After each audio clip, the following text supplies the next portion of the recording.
This is a Headgum podcast. Sha la la la la la la la la. I was down at the New Amsterdam, staring at this yellow-haired girl. Mr. Jones strikes up a conversation with a black-haired flamenco dancer. And you know she dances while his father plays guitar. She's certainly beautiful, and we all want something beautiful. Man, I wish I was beautiful. So come dance the silence down to the morning. Sha la la la la la la la la, yeah.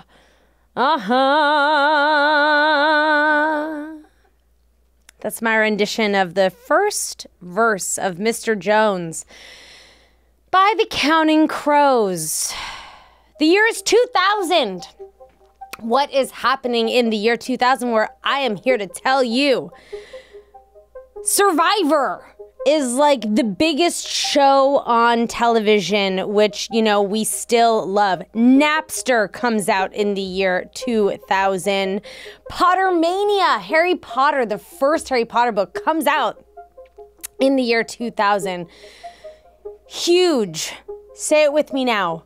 Razor Scooter comes out in the year 2000, where I iconically fell off of one and gashed my chin. The DVD comes out in the year 2000. This was like the year of tech, okay? DVD. Oh, wait, actually, no. They had been out. Excuse me. They just became more affordable, which I think is really funny and fun. Oh, wow. Budweiser introduced their iconic ad campaign, "What's up?" Remember that? I remember that. And the amazing song, "Who Let the Dogs Out?" was still popping on the charts. And where were we when we were listening to Who Let the Dogs Out? Who were we? We were Erin Foster. Hi, thanks for having me. I mean, I'm like devastated to have to talk about high school, but I guess it'll be healing for me. It's this podcast is all about healing high school trauma and you know, mending our wounds one step at a time. And the first step in this healing process is, what was going on with you in high school? Who was Erin in high school? What was the vibe? What was your high school like? Were you like, was it cliquey? What was the scene? Tell us what was going on. It was not my good years, I would say. I would say I was not the best version of myself in high school. I was living in Malibu, and I think when you say Malibu High, it sounds like Sweet Valley High to people. You know, it sounds like a great place to live, but I had purple hair and an eyebrow ring and was fat. And so growing up in Malibu is not fun when that's who you are. It sounded like you and I would have been best friends. Purple hair and an eyebrow ring. I wanted an eyebrow ring so bad. I used to draw with eyeliner 2 dots on my eye to like see what I would look like. Yeah, I thought it was like evidence that I was edgy, but I was definitely not edgy. I was just trying so hard for people to think that I was edgy. I was a very emo. That wasn't like a term then, but I was fake emo, because the truth is that who I really am is basic. Yes. But I didn't want to be basic, and so I was trying really hard to be emo, and so I was at war with myself, and it really came out by my like angry demeanor, and I pretty much failed out of the 10th grade. I had to redo it. It was not, these were not my good years by any means. I feel very kindred to you. I was really bad at school, and I had a bunch of awful haircuts, and I was also very broody. So kind of cut from the same cloth. Did you grow up in LA as well? I did not. I grew up in Washington, D.C. Okay. But when you say you failed failed 10th grade and had to repeat it, did you literally need to like redo all of 10th grade? I had to redo it in summer school. Oh. Yeah, I had to do it in summer school, and Honestly, I think I would say that I failed 10th grade almost intentionally. Like, I was really trying to get attention, I think. I don't know, I was trying to like be something, and I really couldn't figure out who I was or what my thing was, and I felt really uninspired by my life. I just was not interested in the same things that people around me seemed to be interested in. I couldn't win at like the hot girl game that everybody was playing in Malibu. And nobody seemed to be interested in the like deeper soul-searching emo vibe that I was going for. So it just kind of felt like the things I valued wasn't what everyone else valued. I wasn't good at the things that they valued. And I guess in Malibu, what do people value? Like surfing and like swim and like sports and shit and like riding around in a Jeep and being tan or something? Yeah, it's like stoner culture. It's like beach stoner culture, and it's really just kind of like small town mentality. Like no one's really thinking bigger, and it's kind of like, what car do you drive? How hot are you? How tan are you? How skinny are you? And I did come from a family that was influential in the small town. Like I came from money technically. But I had sort of a weird experience where my dad was super successful and he had this life that people would connect me to, but I didn't live with him. So we lived in different houses. So I sort of sometimes felt like I got blamed for being kind of like a rich girl, but I also wasn't living at the place that everyone associated me to, you know? Right. So I kind of didn't know where I fit in, and I was really trying to be like connected to people, and I just couldn't really figure out how to do that. So I left and I went to boarding school in Switzerland in 11th grade. Did you go to Le Rosé? Isn't that the famous boarding school in Switzerland? It is, but it teaches in French, and I didn't know French, so I couldn't go there. There are two American schools in Switzerland. One is called Tassis, that's in Geneva. It's like a chain, and I couldn't get in there. a chain boarding school. The TGI Fridays of elite boarding schools. That's what they call them, because there's like one in London and one in Geneva. It's a whole thing. But I couldn't get in there, and so I got into a school called Lausanne American School. In like a tiny, tiny little village in Lausanne, Switzerland. Sounds a lot like Lausanne, Switzerland, which is where I took the train to and got there and realized I was in the wrong town. No. Yeah. That's awful. I know. I didn't know the difference. So you went there for your junior and senior years? Only my junior year. And how was that? I have a lot of regret on not going for my senior year. Honestly, it changed my life, is the truth, because I went to Switzerland where there were all these kids who gave a shit about their future.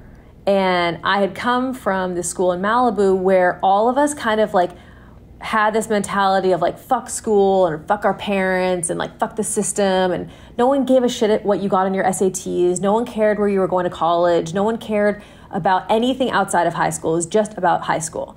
And then I went to boarding school, and all anybody cared about was their future. I want to go to a good school. I want to do all the extracurriculars. I want to learn as many languages as I can. I want to travel. Like, people had these like bigger perspectives of the world, and I wanted to be a part of that. I wanted to be with people who cared about school. I wanted to be around people who encouraged me to not be so cynical. The popular girl was not necessarily the hottest girl. She was the girl that actually had the most going for her. And that was something that was much more digestible to me. I felt like I was able to like feel included in that, you know? Yeah, totally. I mean, that's so refreshing going from like Malibu, where I even feel now when I go to Malibu and visit, like I love Malibu, and part of me is like, I want to live here and like have this life. But it is very small town vibes. It's very like this little pocket of the world, and that's people's reality. And whenever you go to an international school, especially, everyone is like suddenly sophisticated. You're dealing with like 16-year-olds that like are reading fancy books and speaking multiple languages. You're like, whoa, this is a whole new universe. And Malibu is really different. This is 20 years ago. Malibu today is very commercial. There's a lot of big brands there and stores, and it wasn't like that when I lived there. When I lived there, it like properly was a small town. There really wasn't any of that stuff. Right, you couldn't go and pop off at the Malibu Country Mart and shop at Frame Denim, honey. No, you could go there, but I'm pretty sure they had like 98% Angel was still there, and Planet Blue. That was our big shopping Planet moment. Blue. May she rest. May Planet Blue rest. We will miss her. It was. So so you did your junior year there, and were you suddenly like popular in Switzerland? What was that vibe like? Were there cliques there? It sounds like maybe less cliquey, like less mean girls. And by the way, I was part of the mean girls, because I wasn't happy and I wasn't like, I didn't know who I was. So it was easier to judge everybody else than, be accountable on any level. So I'm not proud of that. Less cliquey in Switzerland. The cliques were sometimes like countries. Yeah.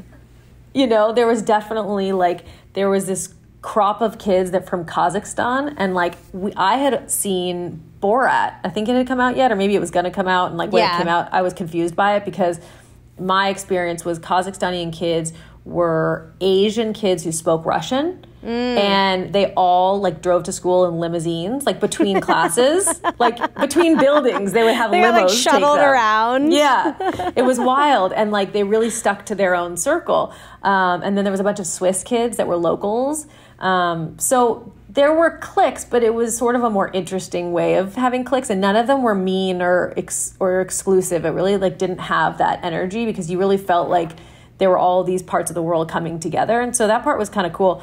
And there wasn't really a cool girl group. So I think I had a fresh start where I was considered cool because I was new and exciting to people. And I ended up dating one of the most popular boys. I was really excited about that. Okay. We love a high school romance. Were you in love? Yeah, it was my first love, and I lost my virginity, and it was emotional and weird and losing your virginity in Switzerland to the was he international? He was from Tennessee. I know. That's international to me. I know. It's like you go all the way to Switzerland and you find someone you could meet on a road trip. Yeah. You're like, wait, you're supposed to be a prince somewhere, and now you're just from Tennessee. I know. But everything was romanticized. We went on this trip to Milan, Italy, which you take a weekend trip on a train, you go to Milan. We stayed in this old castle that had been converted into a hotel, and I was like, God. Okay, let's lose our virginity, and he was like, I'm not a virgin. You're like, okay, drag me. Yeah, I was like, got it, cool. So let's just lose mine then, I guess. And it was obviously not a romantic experience at all, even though I had created this setting that I was paying for, by the way. My parents were paying for. Absolutely. You got to be footing the bill of your virginity loss. Yeah, I really funded that whole experience. Or at least somebody did that was from my side. That's crazy. Did you listen to music when you lost your virginity? Did you have a playlist? Yeah, there's some song that my best friend from high school, Nikki, always brings up that I claimed. Well, first of all, I told her that we had sex 14 times in one day because I thought that every time you switch positions, it's a new time. Oh, and sure.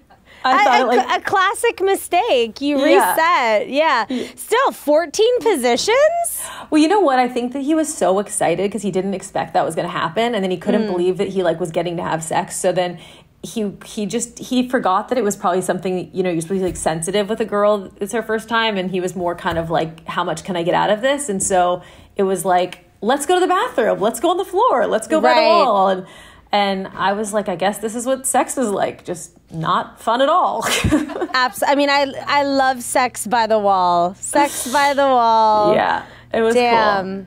God, Yeah. I've said this a million times on this podcast. This is honestly a tagline of the podcast. All high school sex is bad.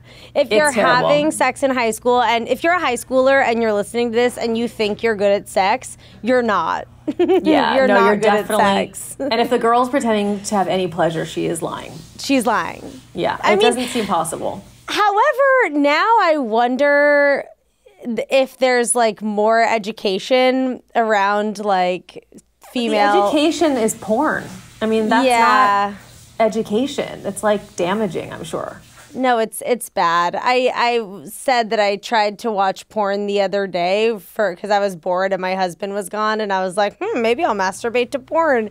And I spent hours like searching like ethical porn, and then I put this porn on, and they were just playing a flight facility song, and I was like, I'm just gonna Shazam this song, and then I'm gonna exit out. So I just like found this song and then left the porn, and I didn't watch it. I was like, I can't watch porn. Like, what am I doing? The concept of ethical porn is actually a great idea. Yeah, it has to be. It has to be. Because you feel like you're like, am I participating in like sex trafficking by Sure, watching this? 100%. Like, what's going on? Like, how do I? It is the testimonies I think are so funny where they're like, did you have fun today? And the girl's like, yeah, I had an amazing time. It was everything I thought it would be. It's like, okay, good for you.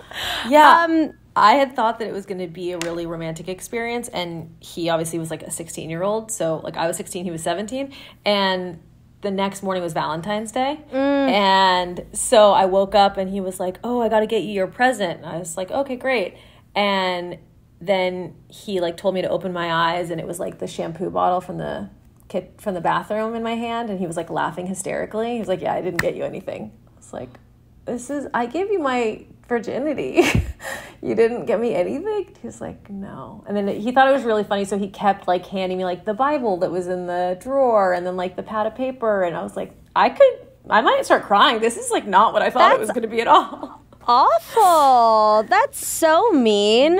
Yeah, I thought High so, too. school boys are fucking awful. They're the worst. And like, they think they're being charming and funny, and in reality, it's like, you're a fucking dickhead. I think that we're just on such different pages at that age. I mean, Yeah. I think that men as adults being more emotionally evolved is really just from like practice and learning that the things they say don't work with the things that we want to hear, you know? But at that age, it's like they haven't really learned. They're in such a different emotional place. Like what he's thinking the sex is and what I'm thinking is so different. So different. And so they just don't even know. Like it's not a big thing to them. There's nothing emotional about it for them. Right. It's crazy. Men are from Mars, women are from Venus, honey. I say it every day. It's really true. It is. It's true. So after your junior year at boarding school, did you get better at school? Did your grades get better? I got like straight A's. It turned out I was actually smart. Oh my God, a fabulous discovery. I know. Did you still have purple hair? Yeah, I did. I think it was like red by that time. It wasn't a great look for me. What was your style like? Did you have more like Malibu style and then you go to Switzerland and now you're more like European style? Like what were the looks?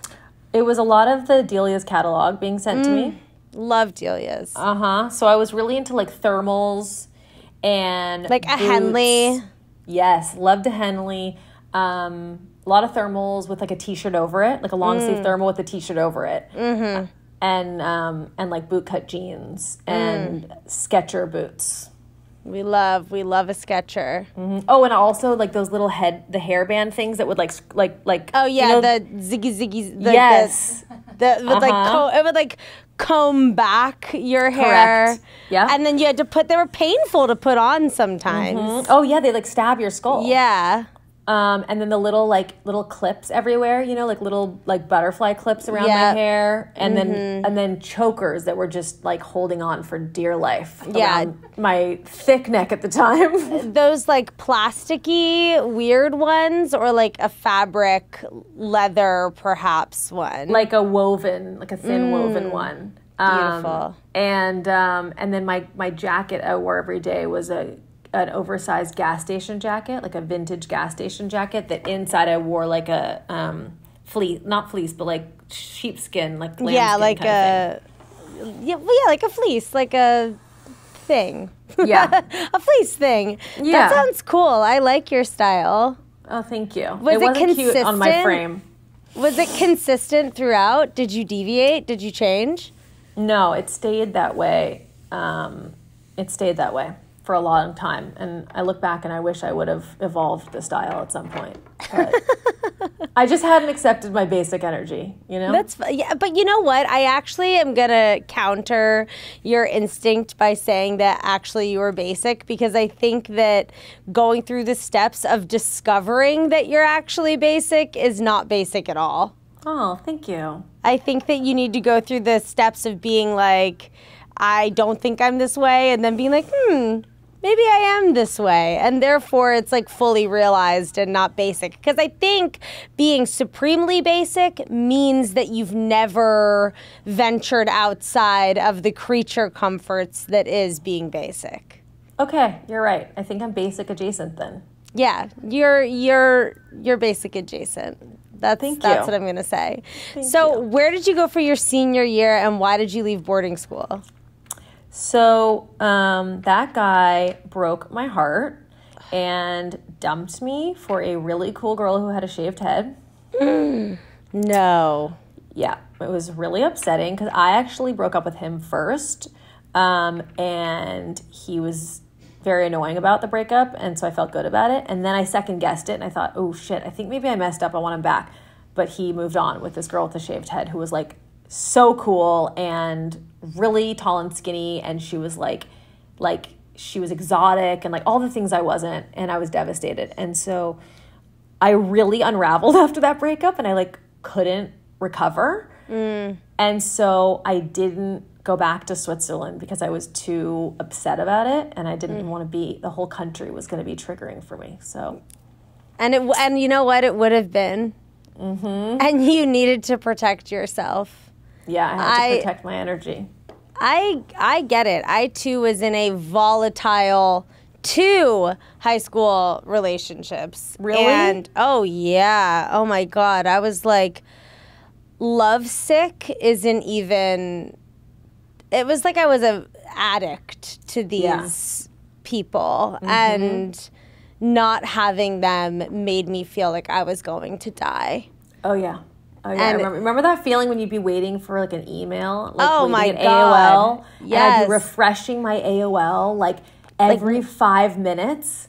It's just, or like if you'd be waiting for them to go on AIM, and when you'd have like the door creak to like hear when someone comes in. And then it would close right away. I know, and you're like, you're like, why?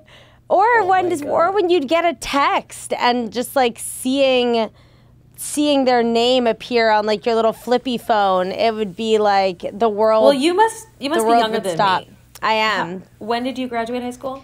I graduated in 2008. Oof. Okay. I'm 8 years younger than you. Fuck. Actually, but not in age, which is what's weird about high school. I think. How old are you? I'm 39. Yeah, we're only 6 years apart in age, but 8 years apart in school. Interesting. Well, I'm 39 for another like 5 days. Honey, we're still 6 years apart today. That's true. That's really true.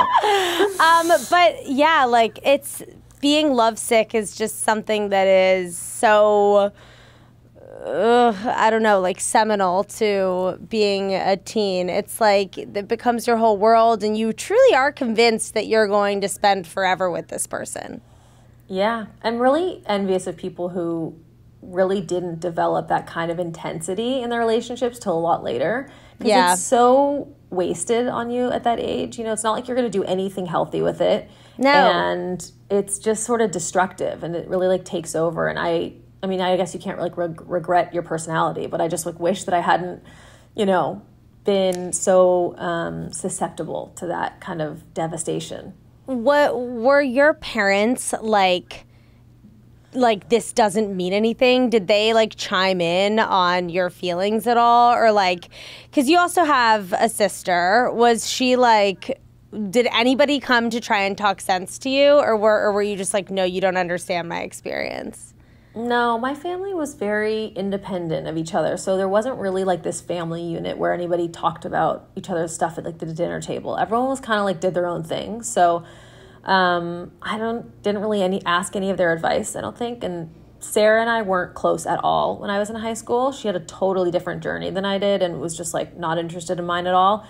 I was really close with my little sister, but she was 3 years younger than me, so I couldn't really like get advice from her.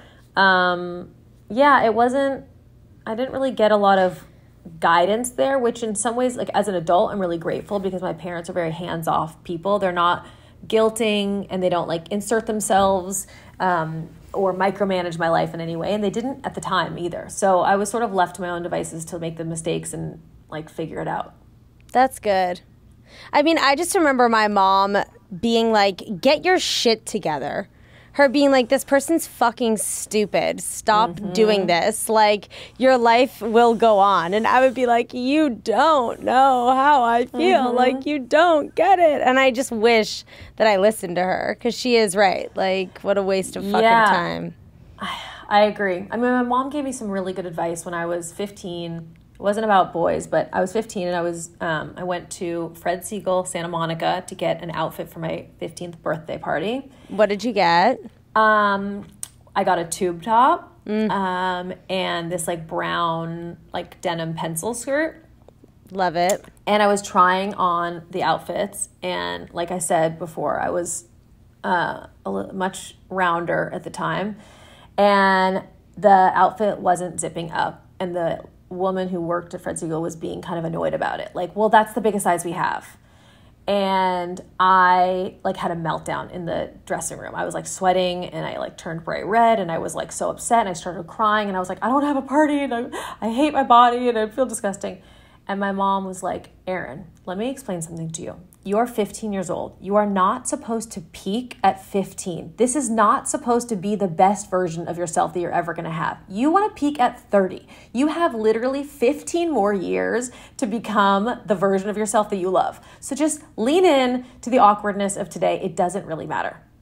And I was like, oh, that's really helpful that it took a lot of the pressure off that I had to be the best version of myself that day for my 15th birthday. Totally.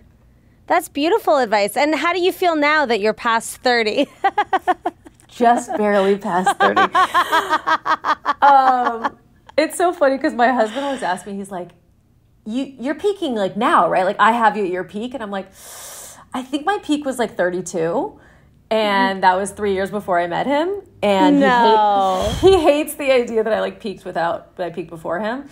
But yeah, I think I peaked. Honestly, my 30s have been fantastic. Way better than my 20s, way better than the teen years. And I still absolutely agree that peaking around 30 is like fantastic.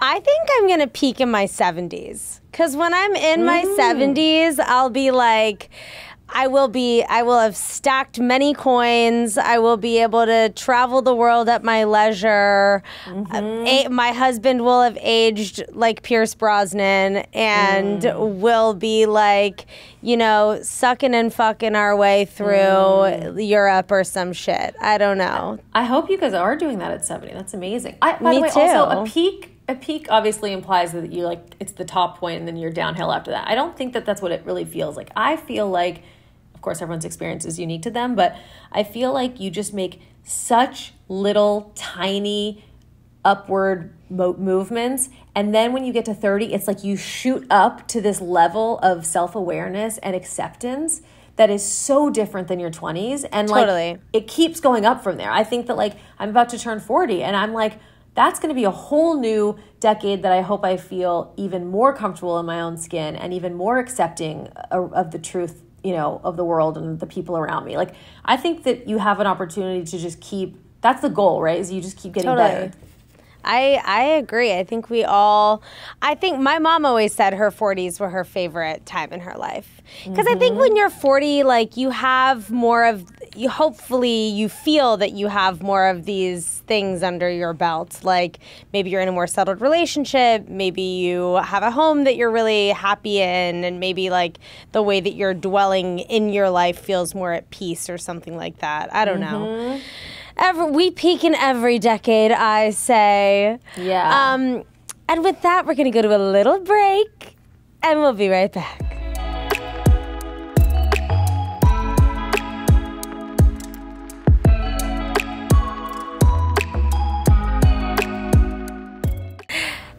Back. Okay, so we didn't go back to boarding school because we were heartbroken. So then where did you land your senior year? Back to Malibu High School. And I just looked around and I was like, I'm so much better than all of you now. I've been to Europe. I've lived in Switzerland. I've learned French. You're all peasants and you mean nothing to me. I just felt so above it all. I really did. And you were. And I think I was. You know what? I came back changed because I had seen what else is out there. And I saw that the world was so much bigger than this little tiny place that I didn't feel like I fit in. And so I felt so relaxed when I got back because I felt like I was in on a secret that none of them knew about. Like there's a whole bigger world that doesn't care about the truck you drive, that doesn't care who your parent is, that doesn't care about the trip you just went on, like, or how, good of a surfer you are. Like there's a bigger world out there and they don't know about any of you guys. Yep. And my life is going to be bigger than this, and I don't mean in bigger, like career wise. I mean, just like, these are not my people. And, and I now know that my people are out there. Right. So then did you feel like more liberated? Did you feel less like oppressed by your environment? I did. Yeah, I really did. If you could think of like a quintessential high school story or something that happened to you outside of losing your virginity in a castle in Milan, what is that? Like what is a quintessential Erin high school story? God.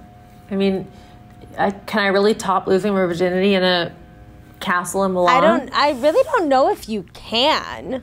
I don't know if you can. Maybe that was it. But I also feel like maybe it wasn't. Maybe there's another moment where you're like, because I feel like also, and maybe this is me watching the OC too much or something, but I feel like Malibu kids were also like bad. You guys were like bad. Like you were like bad girl club, like drinking, drugs, bonfires.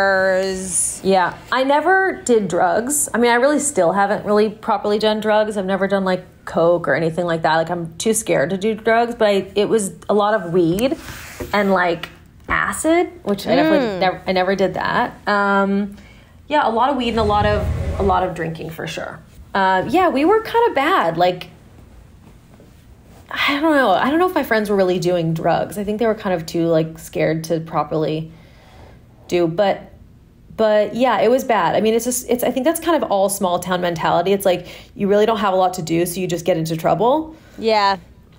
I had a lot of house parties and. Did they ever get busted by the cops?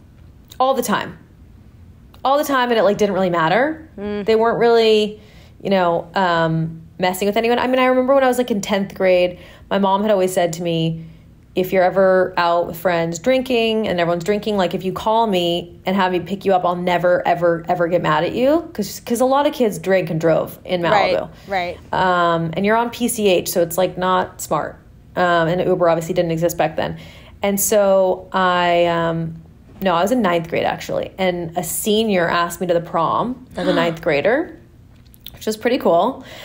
And I went to prom with him, and afterwards everyone was like wasted, and I was in 9th grade, so I couldn't drive. And so I called my mom, and she got out of bed, and she came in and picked us up, and she drove everybody home, and we like listened to music in the car, and it was like really fun and great, and I never got punished, and I was like super grateful, and I fully used the things she wanted me to. That's so nice. Yeah, I wasn't that bad of a kid, honestly. I was like too scared to stress my mom out. That's so beautiful. What a nice, supportive, loving mother. I know. Yeah, I got lucky. Oh my goodness, knock, knock, knock. Is that a knock on the door? Why, yes it is. Welcome to your high school guidance counselor's office. It's me, your high school guidance counselor. In this section of the podcast, you get to rectify a wrongdoing of the past. If you want to say fuck you to someone, if you want to apologize to someone, now is your time to release whatever has been gnawing on your subconscious from high school. And then guess what? After you, rid yourself of it here, you never think about it again, because that's how therapy works, honey. Whoa, that's a dream. Okay, so am I talking to myself? Am I talking as myself, or this is the guidance counselor? Well, you're talking as yourself to me, your guidance counselor, and I will help you heal. I will guide you to salvation. Okay. Okay, hold on. I need more context. Am I speaking in present tense in high school? You're speaking as yourself now, reflecting upon, like for me, for example, right now, today, what do I want to get off my chest from high school? Okay, I want to say fuck you to my U.S. history teacher who literally intentionally was failing me and was a fucking dick, and clearly knew that I was struggling in my personal life and never just pulled me aside and was like, hey, why are you failing? Why are you always falling asleep? What's going on? I think you come to my class stoned and reeking of cigarettes all the time. And instead was a raging dick to me. So fuck you to him. Okay, that's a good one. Yeah. Okay, I think mine would be more some accountability. Great. On my part, I would say that I would honestly say sorry to a lot of my teachers and a lot of the people I went to high school with for taking all my anger out on all of them. That was really about myself, my parents, my family, all the shit that was going on at home. And I just was so unhappy with myself that I wanted to make sure I made everybody else unhappy too. Yeah. That's beautiful. Yeah. Not proud of that, you know? Yeah, but you know what? Guess what? You just apologized for it. You just sought redemption, and now we're cleansing you. Yeah. Everyone is hearing. Sometimes, saying sorry is really the biggest thing you can do, is to apologize. And I also think, now that there's distance and space, I'm sure the people that might have felt negatively affected by you were probably just like, yeah, she was a teen going through some intense teen shit. Yeah, I think sometimes the way that we remember it in our head is not as bad. I mean, the thing is, everyone's just trying to survive, so they're not really focusing on you as much as you are. Totally. I mean, it's still that way to this day. Like, when you leave a party or a dinner and you think to yourself, oh, God, did I sound stupid? What does this person think of me? Did I say the wrong thing? And it's like, oh, I'm not thinking about that person. I'm thinking about myself. And it's, in high school, you definitely don't have that perspective. You're just constantly all these people hate me because I was a cunt. But then everyone was a fucking cunt in one way or another in high school, because we're all just hormonal lunatics. That is true. Tevi, do we have a writer? We have a Classmate Corner. This is when our listeners write in to talk to the high school guidance counselor, which is now you and I, and we get to hear from them. So who's written in today, and what do they want to resolve? Sure. So today we have Jamie writing in. Jamie says, love the pod and love you. I'm Jamie, and I would like to give an enormous fuck you to my first boyfriend in high school, Gary.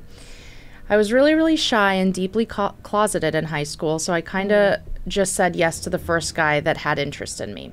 Gary was cheating on me for the entire year we dated, and when I broke up with him, I started dating another guy soon after. Gary was so insane that when he found out I had another boyfriend, he found us as we were driving on a highway and tried to run us off the road. Then he started following us and called me, saying to pull over and that he was going to fight my new boyfriend, who was actually a state champion wrestler and would have kicked his ass, so I really should have let him. We finally got to my house, and I had to call the police because he had followed us there and was waiting outside. It was really terrifying at the time and traumatized me for a long time. Anyway, thanks for reading, and thanks for therapizing. Ciao. Ciao, God. indeed. Jesus. Oh my God. Okay, if I'm honest, some part of me was sort of like jealous that in high school there was two guys fighting over her. Like that never happened to me.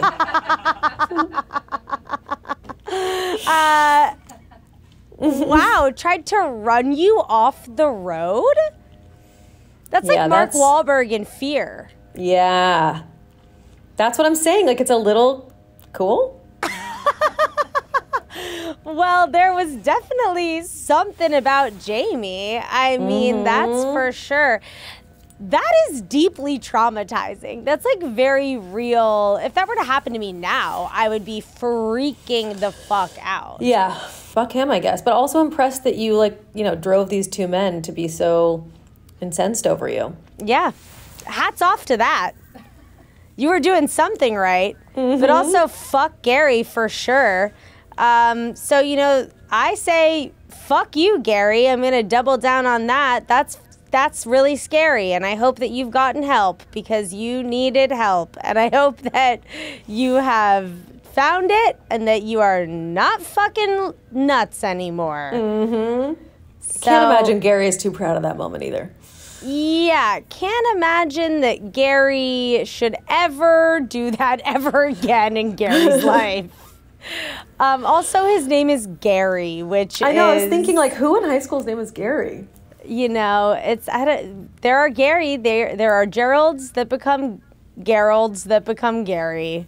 All the guys in Malibu High were like Austins and Lucases, you know? Yeah. Did you have like Christian, Tristan, Dustins? Oh, yeah. We had a lot of Christians. Yeah, a lot of Christians. We had like Pascals. We had like Ooh. really, very Malibu. In DC, we had a lot of Matts, a lot of Matthews, a lot of Johnnies, Matthews, and then we had like really waspy, like Trip and like Cliff and Clay and B, and there was B was his name, literally just the initial B. Oh, I thought B is like a girl's name, which I think is a cute girl's name. B is a very cute girl's name. If you could go back in time and give your high school self any advice, what would it be? Oh my gosh. Do everything differently. Just be a different person entirely. Well, that's good. That's good. That's good advice. Okay. I would tell her to please don't take everything so personally. And please learn to laugh at yourself because it takes you a very long time to get there. And maybe cut back on the carbs a little bit. She's a little top heavy, I think. What was your favorite snack? Everything. I did a lot of ice cream, a lot of pasta, a lot of mac and cheese. Yeah, a lot of snacking. Are we doing Kraft Blue Box? Are we doing Annie's Purple Box? Are we doing Velveeta? What's the vibe? I was really lucky that I did grow up with a healthy mom. Like she was very into alternative medicine and into like cooking healthy. And so I was lucky in that regard. But I was just a big emotional eater. Yeah, I still am. I emotionally eat, I find. Wow, I just was thinking about how I loved Blue Box Kraft macaroni and cheese, and I used to cut up hot dogs and put it in my macaroni and cheese, and it's like the best. It's a good move. Meal ever. It's a really good move. Did you go to prom? Yeah, I did go to prom. What did you wear? Dude, I had like an iconic dress that I wore to my senior prom. I bought a like emerald green Cationa Deli wrap dress. Ooh. Do you remember Cationa Deli? No, I'll need to look it up. Oh my God, it was iconic. I'm looking it up now. Cationa Deli was like the shit. And the dress cost $600, and I had never, ever owned anything that expensive.